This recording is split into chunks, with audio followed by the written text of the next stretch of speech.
सूत्रों के हवाले से खबर है, जो सूत्र का हवाला थोड़ी देर पहले सारिका पासवान कर रही थी। तो सारिका जी, अब सुनिए सूत्रों के हवाले से खबर। अभी तक तो हम आपको रियल खबर बता रहे थे, अब सूत्रों के हवाले से खबर सुनिए। नीतीश कुमार ही अगले सीएम बनेंगे।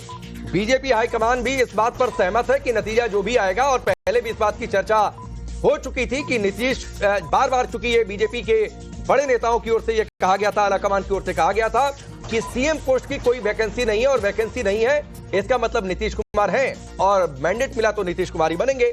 और वही खबर अभी सामने आ रही है। और सबसे बड़ी बात है कि इस पर तेजस्वी यादव ने भी खूब सवाल उठाए थे और ये कहा था कि नीतीश कुमार दोबारा सीएम बनने वाले नहीं है। अगर एनडीए जीतती भी है तो नीतीश कुमार को मौका नहीं मिलेगा। लेकिन ये खबर आ गई है। हमारे साथ और भी खास मेहमान इस वक्त मौजूद है। प्रेम कुमार जी, आपके पास आते हुए इस पूरे चुनाव के बड़े टेक अवेज सर आपको क्या नजर आ रहे हैं इस वक्त? देखिए, एक तो बात यह है कि सबसे ज्यादा वोट अब भी आरजेडी के पास है। जो आप वोट परसेंटेज निकालेंगे तो सबसे ज्यादा वोट अब भी आरजेडी के पास है, लगभग 23% का, और 22% से थोड़ा ज्यादा बीजेपी का, और 18% से थोड़ा ज्यादा जेडीयू का। और चुनाव पूरी काउंटिंग 10 के आसपास चल रही है, तो अभी और भी चुनाव होना बाकी है, ये भी तय है।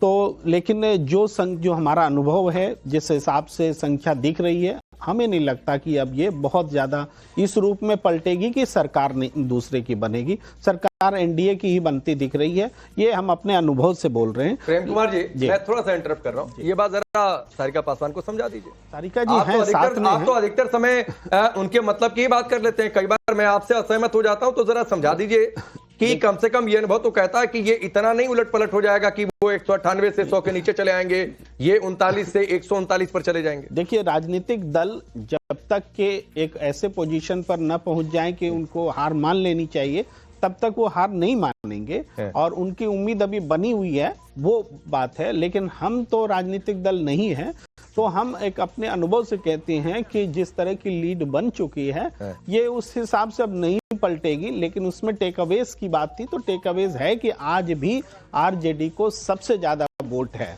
और अगर थोड़ा और विश्लेषण करने बोलेंगे तो हम देखेंगे कि महाराष्ट्र से मिलता जुलता यह है कि भाई अपोजिशन का वोट घट नहीं रहा है, अपोजिशन का वोट इंटैक्ट है। लेकिन ऐसी कौन सी बात हो रही है कि जो सत्ता पक्ष है प्रचंड बहुमत से और इस तरह के बहुमत से सामने आ रही है। तो अदर्स का जो सेगमेंट होता है, अदर्स का सेगमेंट लगभग खत्म हो गया, चाहे महाराष्ट्र हो चाहे बिहार हो। अब क्यों खत्म हुआ, कैसे खत्म हुआ, इस पर चर्चा होती रहेगी। लेकिन फिलहाल जो लीड है भारी भरकम, वो अपोजिशन का। ऐसा नहीं कि जनता ने वोट नहीं किया, जनता ने अपोजिशन को उतना वोट किया जितना उनके पास था, हल्का फुल्का ज्यादा ही वोट किया है। लेकिन सर, मैं इस पे कांग्रेस पे भी आऊंगी कि आखिरकार क्या वजह है कि कांग्रेस सबसे ज्यादा खराब परफॉर्मेंस वक्त करती हुई नजर आ रही है। लेकिन एक बड़ी खबर है, जरा उसकी भी बात हो जाए।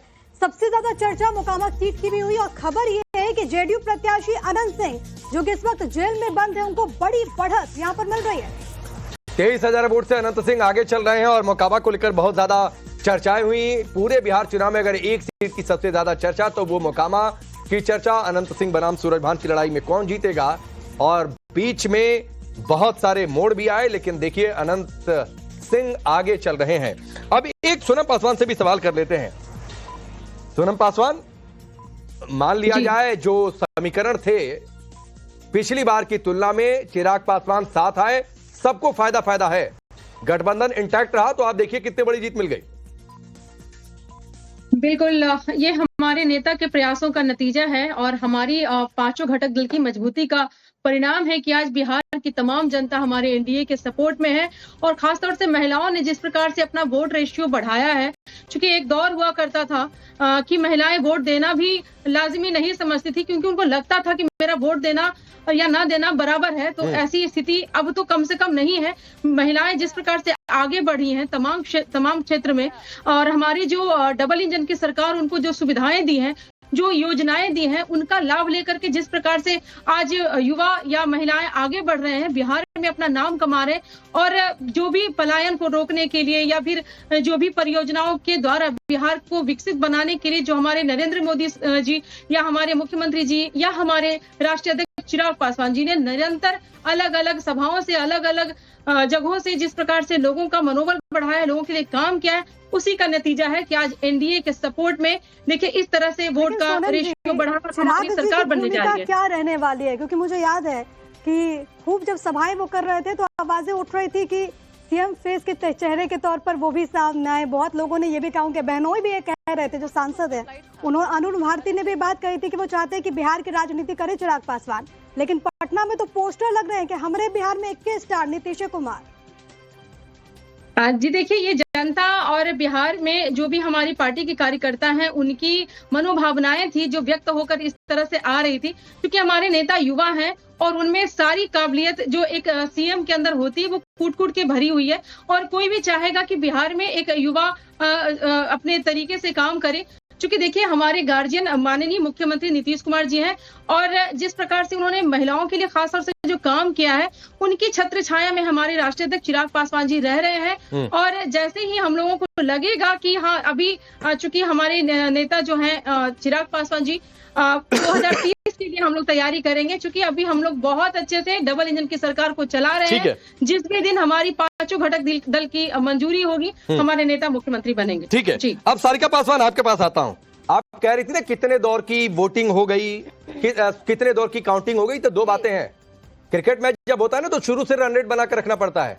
सारे ओवर, सारे रन जो है वो आखिरी स्लॉग ओवर में जाकर नहीं बन जाते हैं। तो पहली बात। दूसरी बात है, कवर अप होता है, मैं उससे बिल्कुल इनकार नहीं कर रहा हूं। दूसरी बात, आपको पता होना चाहिए कि तेजस्वी यादव आपके सबसे बड़े नेता, जिसको आप लोगों ने मुख्यमंत्री प्रोजेक्ट किया, वो अपनी सीट पर कितने दौर की काउंटिंग हो गई जो आप नहीं बता पाई। मैं आपको अपडेट कर देता हूं।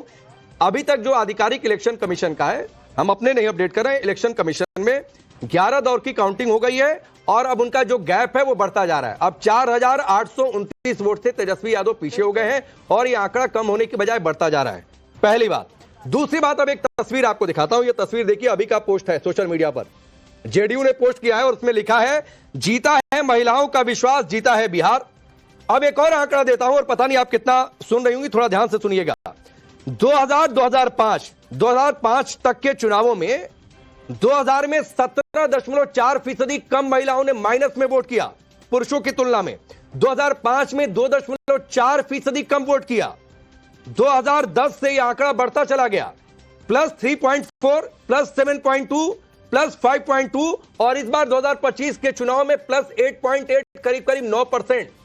तो ये मानिए कि महिलाएं आपके पार्टी के साथ नहीं है, वो आपको वोट नहीं कर रही हैं और हर बार आपकी इस दुर्गति के पीछे वही वजह है, महिला वोटर्स। आप विश्वास नहीं जगा पाए, चाहे स्कीम के दम पर, चाहे सुरक्षा के मुद्दे पर, आप नहीं महिलाओं में विश्वास जगा पाए।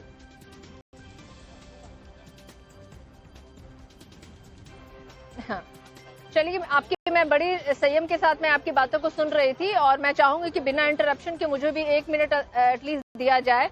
आपने मुझसे प्रश्न किया था और मैंने आपके रुझान पे मैंने आपको जवाब दिया था। जब आप बात जश्न की कर रहे थे, तो जश्न तो हमेशा से ही जीत के बाद ही होता है और जो जीत से पहले जश्न मना ले वो अति उत्साह में मनाया गया जश्न, मैं मानती हूँ उसको। और इस पे ही मैंने आपको कहा था कि जो आंकड़े आप दे रहे हैं, लगभग हर जगह अब जो काउंटिंग अभी हुई है, लगभग 8 या 9, जब मैं आपके डिबेट में बैठी थी उससे पहले के जो आंकड़े मेरे पास थे, लगभग 8 और 9 राउंड के ही काउंटिंग अभी तक हुई है। और अभी आपने जो आंकड़े, अगर आपने तुरंत के आंकड़े दिए हैं तो मुझे लगता है 1 राउंड और हुआ है उसमें। तो ये जो एग्जैक्ट वही आंकड़े हैं जो मैं आपको बताने की कोशिश में थी और लगातार मैं बता रही थी। अरे मैडम, मैं वही तो कह रहा हूँ कि सारे रन स्लॉग ओवर में जाकर नहीं बन जाते हैं। ठीक है, अभी कई दौर बचे हुए हैं और आप कह रही हैं कि बैठे थे तब। अरे मोबाइल डिजिटल जमाना है, बिहार में भी ठीक ठाक नेटवर्क चलता है। ये मोबाइल पर आज से क्लिक करिए और फट से अपडेट आ जाता है कि कितने राउंड हो गए। हुज्जत वाला डिबेट क्या हो रहा है? डिबेट नहीं, शांतिपूर्ण तरीके से आप कुतर्क करें और मैं उस पर क्रॉस करूं तो आप कह देंगे कि हुज्जत वाला डिबेट हो रहा है। नहीं तो मत बोलिए ना, सुन लीजिए ना। अच्छा, बोले भी नहीं।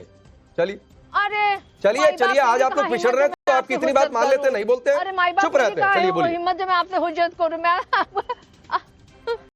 नहीं बोलिए, अरे बोलिए। बाप रे बाप, आप नहीं बोलिएगा तो फिर प्रश्न कौन हमसे करेगा? प्रश्न आप नहीं कीजिएगा तो हम जवाब किसका देंगे? अरे बाप रे बाप, चलिए बोल लीजिए। थोड़ा सा पॉज कीजिए ताकि मैं आपको जवाब। नहीं बोलिए। चलिए बात अब आइए। अब अभी भी कई जगह काउंटिंग के कई दौर बाकी हैं। हर एक काउंटिंग में लगभग 5 और 6 हजार के वोट्स की काउंटिंग होती है। समझ रहे हैं आप। और अब लगभग 10, 12, 15 यानी 25, 26 ऐसे राउंड की काउंटिंग हर जगह होनी है और तब फाइनली हम रिजल्ट पे पहुंचेंगे, करेंगे आपसे डिस्कस। अरे जीत और हार पे भी चर्चा करेंगे। अरे हम लोग खिलाड़ी लोग हैं, हम लोग जो कहते हैं ना कि स्पोर्ट्समैन वाली मेंटालिटी के साथ खेलते हैं। खिलाड़ी लोग हैं कि नेता खेलते हैं। हार और जीत स्वीकार होगा हमें। अरे कौन सा खेल है? बिना काउंटिंग के साथ बताइए, आप जश्न मना रहे हैं। नहीं, मैं तो मान रहा था कि आप लोग नेता लोग हैं सारिका पासवान जी, आप कह रही हैं आप खिलाड़ी लोग हैं।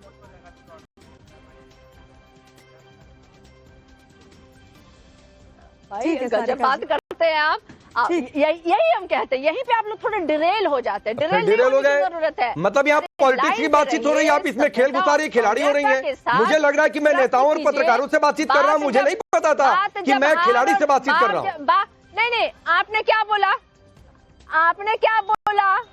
आपने छक्का लगाने की बात क्यों की? जब आप खिलाड़ी जैसे शब्दों वाला प्रयोग तो आप कर रहे थे। मैंने तुलना किया, उदाहरण दिया। पहले ये बताइए, मैंने आपको प्लेयर एज्यूम नहीं किया। खैर रविकांत जुड़े हुए हैं। प्रिया, अरे आप तुलना कर, ठीक है, आप नहीं आऊंगा स्पीड की बात की ना, उम्मीद करते हैं कि आगे भी वो स्पीड दिखे। रविकांत हमारे साथ, हमारे सहयोगी इस वक्त मौजूद है बीजेपी हेडक्वार्टर से। रविकांत, तस्वीरें भी दिखाइएगा, लेकिन एक खबर आई कि अब तो क्लियर हो चुका है, no if and no but, Bihar में 21 स्टार नीतीश कुमार और बीजेपी ने मोहर लगा दी है सीएम के तौर पर।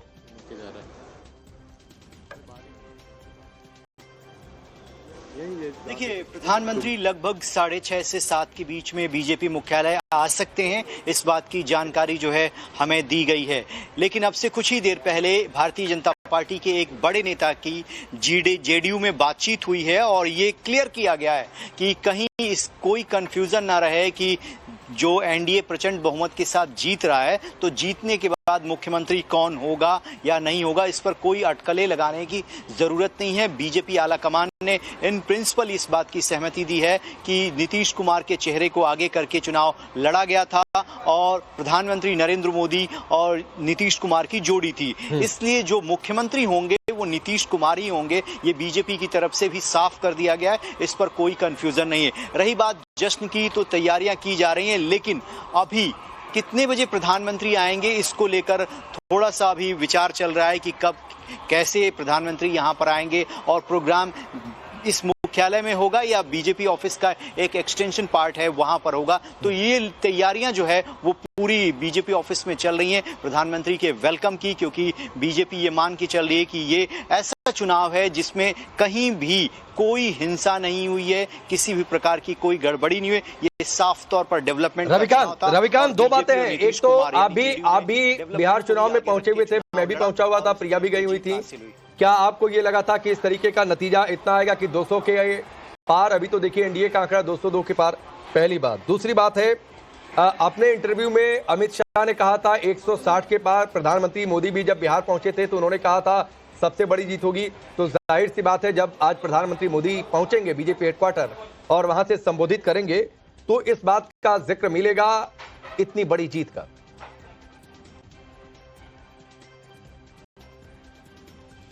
देखिए राकेश, एनडीए पूर्ण बहुमत की सरकार बनाएगी, इसका आकलन तो एनडीए और जेडीयू के नेता लगातार चुनाव के दौरान कर रहे थे, लेकिन इतना ओवरवेलमिंग रिस्पांस मिलेगा इस बात का आकलन तो इसके जो सीटें बताई गई हैं या जो अभी रुझान में दिख रहे हैं, इस आंकड़े तक कोई भी भारतीय जनता पार्टी का जो नेता है वो क्लेम नहीं कर रहा था। वो ये कह रहा था कि हमारी 150 सीटें आएंगी, 160 सीटें आएंगी, लेकिन जो नीतीश कुमार की योजना थी महिलाओं के लिए, जो वोटर टर्नआउट हुआ, उसमें ये गेम चेंजर योजना जो है इस बार के विधानसभा चुनाव में साबित हुई है और महिलाओं ने ये दिखाया है कि जो उनके हित की बात करता है उनकी तरफ उनका रुझान जो है वो किस तरीके से बढ़ता है। 10-10% का वोटिंग परसेंट डिफरेंस है मेल और फीमेल में कई विधानसभा सीटों का जो डेटा अभी तक आया है पार्टियों के पास। तो ये दिखाता है कि नीतीश कुमार की योजना जो है बिहार चुनाव में काम कर गई और इसने पूरी तरीके से चुनाव को पलट कर रख दिया, जिसका नतीजा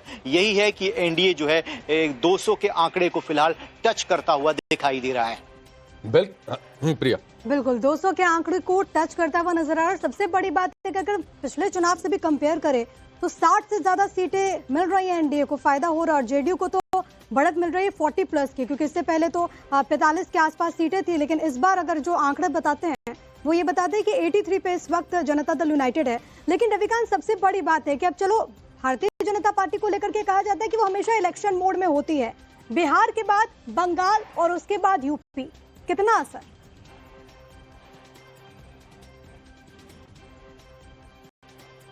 देखिए, ऑब्वियसली जब भी कोई पार्टी जीतती है तो कार्यकर्ताओं का मोमेंटम जो है वो बना रहता है।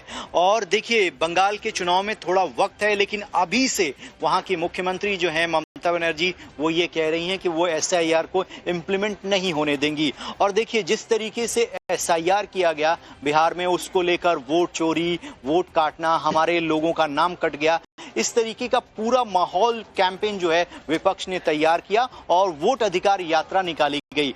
अगर किसी भी राज्य में 30 लाख 40 लाख लोगों के नाम अगर जेन्युइन वोटर्स के कट जाएं तो आप सोचिए वो जनता सड़क पर आ जाएगी। लेकिन रियलिटी में उन्हीं लोगों के नाम कटे थे जो या तो वहां रहते नहीं है या उनका देहांत हो चुका है। अभी इसी SIR को इंप्लीमेंट करने की बात चुनाव आयोग ने कही है कि वो वेस्ट बंगाल में भी करेंगे। तो सीधी लड़ाई जो है वहां पर भी भारतीय जनता पार्टी की TMC से होने जा रही है।